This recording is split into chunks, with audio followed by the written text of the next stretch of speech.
Hello, I'm Louise Blaine. I'm the creative lead here at Blumhouse Games, and I'm joined by the co-creative director of Sleep Awake, Robin Finck. Hello. So I'm just going to quickly set the scene here as we dive into some Sleep Awake footage. So we're playing as Katia, and this is a little bit into the game, so this is not the beginning. And we are basically questing across the last known city on Earth, which is known as the Crush, where we're delivering an anti-sleep infusion. And the reason we're doing that is because falling asleep in the world of Sleep Awake means pretty much certain doom. So Katia's trying to stay awake. She's trying to deliver her anti-sleep infusion, and it doesn't go well, Robin, if people fall asleep. Here we are. We're in a place called the DTM HQ. Who are the DTM? Why are we so afraid of them? Right. These are the agents of the Delta Transport Ministry. We call them the DTM, and they are seeking to subjugate the remaining populace of the Crush. The DTM are a roving enemy, and they're violent. The premier minister of the DTM is Xavier Prynne, and he was once a revered leader in the study of permanent wakefulness at the Somnological Institute. Xavier has since splintered from the Institute to herald this cult of extremists who believe that those who are not living the way of the Delta Transport are attractors of the hush, and thereby a threat to the safety of all. There are many cults of extremists led by false prophets who each believe that they alone can lead the way to permanent wakefulness. How have they decided to stay awake? Let's talk about their design. They wear a cinched hood and mouthpiece leading to a shouldered tank of hydreliox. This is a compound that produces a known effect of hydrogen narcosis, causing controlled symptoms of hallucinations, disorientation, and confusion. And the DTM rely on this to provide an experience of continued wakefulness. Well, that's helpful. Good. Yeah. We saw a lot of stealth gameplay there. We're at their mercy, right? There's no way that we can't take them on.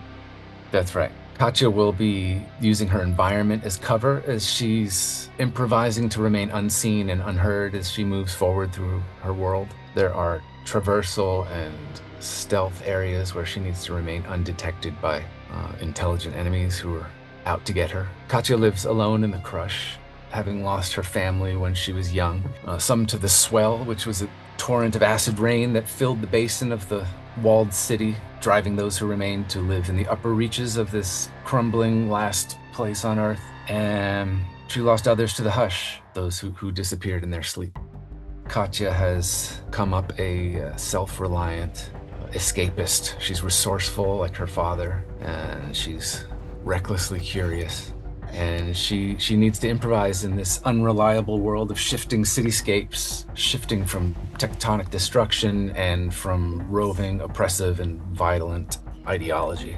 But she still cares, right? As we're questing here, we're actually questing to Amma. So even when the world is awful, but she's brave enough to traverse it for someone she loves. Yes, she's making a journey here to her last remaining loved one named Amma. Amma was once caretaker for Katia and her younger brother Bo when they were kids, and Amma, now many years later, is unable to leave her dwelling, and the place where she lives is becoming further and further away from where Katia lives.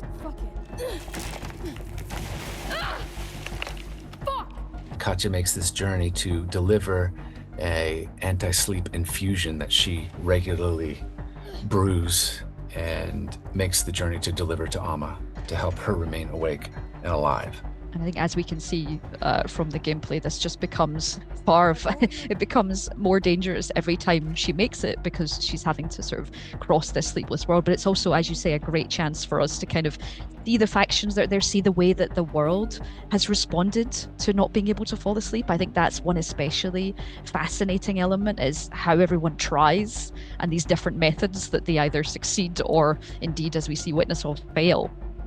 That's right. There are different cult factions who are all in disagreement with one another about who is a harbinger of the hush to this city and putting everyone in danger. There is a cult called the Pain Eaters who believe that their principle to remain awake is self-inflicted pain. They wear these clamps and they're a violent group driven to madness and wakefulness through pain, excruciating devotion. I am truly awake.